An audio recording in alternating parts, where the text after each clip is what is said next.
Hello again, everybody. In the past, politicians used to at least pretend that they agreed with you at some level. They might say something like, well, I could understand people's emotions to this topic, and but there has to be, viewpoints for everybody. That's what they would do. They don't even do that now. For example, in Ireland, I know what's happening in Britain and other countries too, but I'm just this what I'm saying now apply to your country also. In Ireland, they're now the government, both the Prime Minister, the Taoiseach, and the Deputy Prime Minister, the Taoiseach, have basically said that the Irish flag is a far right hate symbol and does not represent the totality of Irish people, because Irish people are not one particular group. Now, in the past, they wouldn't have even mentioned that. They would have said nothing, or even if they were working on an agenda. But now, instead of compromising, instead of backing down, instead of admitting they're wrong, they double down. If you say them like, how can you say the flag of my country that my great grandparents died for is a far right racist symbol? Shut up, you bigot. It is. That's how the politicians, the mainstream media, the NGOs, and all the other bureaucrats, civil servants now behave, the academics especially. Why? Surely, when you see these comments made on social media, and Irish people put up pictures of gallows and with taglines like "I'm no longer just want them arrested," and calling for revolution and war, that these types would say, "Oh, we better back down. We better go easy." No, they double down and they get harder. Now, this is happening not just in Ireland. Like I said, it's happening in Britain. It's happening everywhere in Europe. It's happening everywhere except the United States. And the reason for this is that these politicians, academics, mainstream journalists, NGOs, civil servants, bureaucrats have clearly been given reassurances from some outside force that if the people do rise up in a kind of a Ceausescu kind of moment, that we'll wipe them out. We'll help you and wipe them out. Now, the answer to this is quite obvious.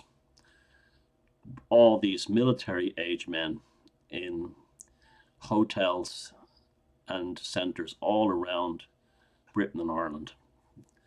As soon as a people's revolution kicks off, or something like that, or an uprising, the Irish politicians, mainstream journalists, academics, NGOs, and civil servants and bureaucrats will be driving truckloads of automatic weapons and military equipment into these IPAS centres and hotels to kill the Irish people.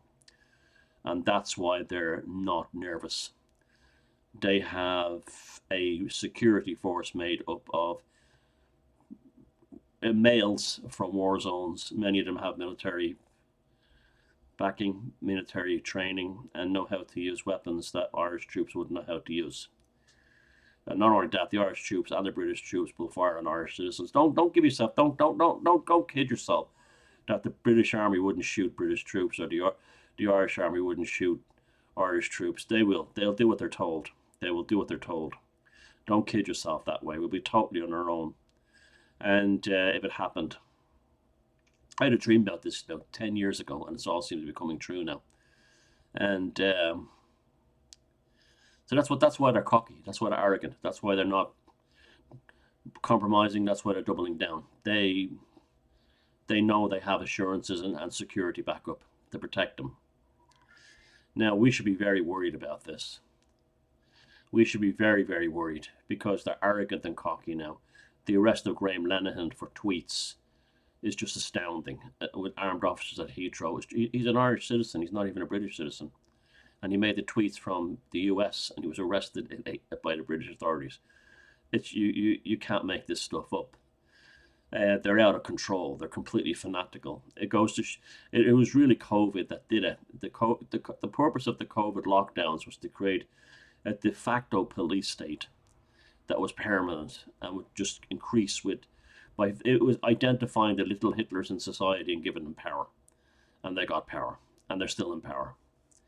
and they're still increasingly giving them more power to be more draconian and more totalitarian and more oppressive of the citizenry.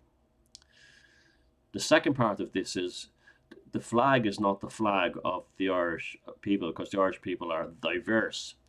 I'd be the first person to admit that. The Irish are very, very diverse, but we're all one thing: Western Europeans. Even though there are an ancient Gaelic race on this, most of us are, I'm pretty typical actually. Most of us are Gaelic. Some of us are, some of us have a large chunk of Anglo-Saxon Germanic in us. Germanic will say Germanic in us, and a smattering of Iberian. And that's me exactly. I'm Gaelic because I have Irish and Scottish ancestry. I'm Germanic because I have English and Viking ancestry, and I have a smattering of Iberian from the migrations that took place during the Bronze Age from what is now Spain and Portugal and into Ireland. So I'm very typical. I'm a typical Irishman in that, and that's what an Irish person is: Western European. West, all our ancestry in one way or another is west of the Danube, and that's not to say you could have a black grandmother or something like that and not be Irish. Of course you could, or a black parent. Of course you could. No problem with that. There's lots of Irish Americans who are black. You know, there's lots of many Irish Americans of Irish ancestry, as do people from the West Indies, the Caribbean, Barbadians, Jamaicans. Yeah, you know, that's fine. That's their ancestry, but they don't go around Jamaica calling themselves, "I'm an Irishman. I'm a Jamaican." They come to as Jamaican. They don't go around Alabama saying, "I'm an Irish person." They go around saying, I'm an American, or an African American," because that's what they are. And that's because there's an identifiable, you know, I know we can go down the road with this stuff into kind of like darker places, and I do agree that there are points where you can't have, like, you know, racial, you know, sort of bloodletting, like the 1934 Nuremberg racial laws, which basically said if your grandparents, if you didn't have a Jewish grandparent, I think it was a great grandparent, you were fully German. But there was ones who had Jewish ancestors before that who were declared Germans. So and it's funny that the Irish government basically said the same thing. If you have a grandparent that was born in Ireland, you're Irish. So, you know, before they like open the doors and let everyone in regarding citizenship. So it's a very peculiar situation, the whole thing. But the thing is that, yeah, there is an identifiable Irish person.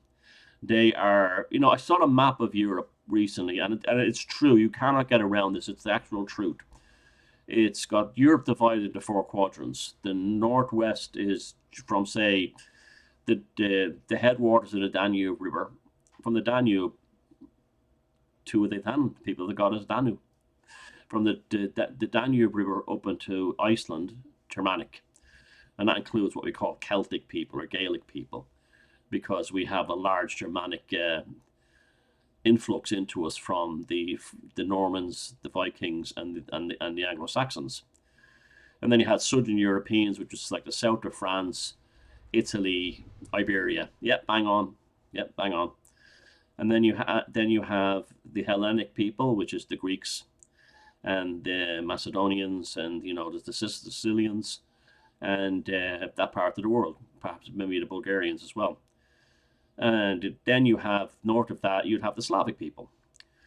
Now, to prove that we are, you know, we're all Caucasians.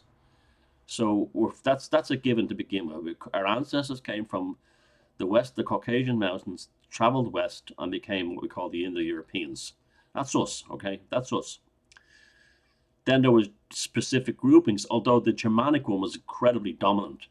This is why you can meet someone from Lithuania or Poland and they look Irish, or they seem Irish. And you say, how the hell is that? That was the Germans, the Germanic Empire. That was Prussia. The Germanic tribes spread and really everywhere, right across right across Europe, deep into Russia, what we call Russia now, and then to the west, you know, right into Ireland. What you call the east, most people in the east of Ireland are Germanic.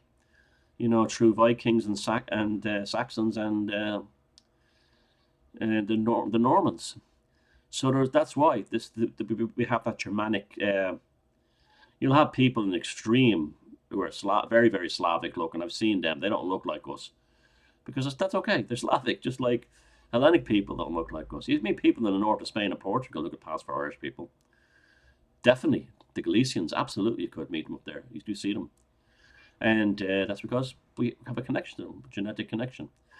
The Midwits love all this, haplotype and genomes and all this stuff. But the reality is, it's really culture. It's a mixture of culture and sort of like racial history. Now, when I say that people say like, well, what do you mean by that? Well, I'll put it this way: the Irish flag was erected of the Irish Republic. We'll say it is officially raised between 1916 and 1922 when it became the flag. There were mostly Irish people involved, not lots of British people, lots of Scottish people involved in the Irish struggle, but there were also Jewish people. Now, there's no one could tell me that Herzog and Briscoe are less Irish because they took part in the freedom of Ireland. They actually actively took part in it. So they're Irish, they've earned the right. There's groups that will put their religion ahead of Irishness. You have that with a certain religion from the Arabian Peninsula, where they're told that everything comes secondary to their God, their Quran. So the law of the land, the legal system, everything is subservient. They could never do that just because they were going against their religion. So you have all kinds of ifs, ands, and buts here. The bottom line is that we Irish people are white, Western European. I'm talking about in an ethnic sense now, with predominantly Gaelic and Germanic heritage. And that's it. That's it. And it is highly identifiable. And some of our ancestry goes right back to the original Proto-Europeans who built the ancient monuments like Newgrange and so on. And so we are an ancient people. Even Germanic people are an ancient people. The Germanic people were there with them before. Like really, I think you could probably say the divisions of what Europeans are happened with the collapse. This the division of the Roman Empire. It really happened then. And that what was there is kind of set in stone forever. But the Germanic tribes are ancient, and absolutely ancient, and they're not new, and yet they're highly identifiable. So don't give me this nonsense that there's no, there's no real Irish people because they have like Germanic and a smattering of Iberian in them. That's part of what being Irish is.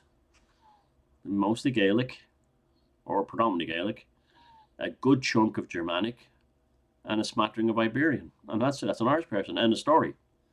It's not Malaysian Muslim mixed with anything else or Vikings. It's not that. That's not like, and no one should expect that to be. I wouldn't go to Malaysia and live there for 30, 40 years and then call myself Malaysian. I'll always be an Irish person. But I will respect the laws, culture, land, and I will probably fall in love with Malaysia. But it doesn't make me lazy. It's as simple as that. These politicians have this idea in America because of manifest destiny. It's funny, they really have adopted racist ideas because ultimately it all goes down to manifest destiny, that the Indians, the Native Americans had to be cleansed so the Europeans could form a sort of a new Jerusalem west of the Mississippi. That's where it all comes from, that anybody can come here and become an American. And it's ultimately was rooted in racism. It really was, even though it wasn't a bad thing, and it did work out, except for the poor Indians and African Americans. But it didn't. It worked out in terms of building an American society. Ireland already had a society. We don't have to build a new one. We already have it. Misha era. We already have it. But this is something all that aside, this is something we need to be very, very concerned with. Why are the politicians in Britain, Ireland, everywhere except America, not nervous? It's because they have backup. It's as simple as that. And if that doesn't prove they're at war with us, nothing does.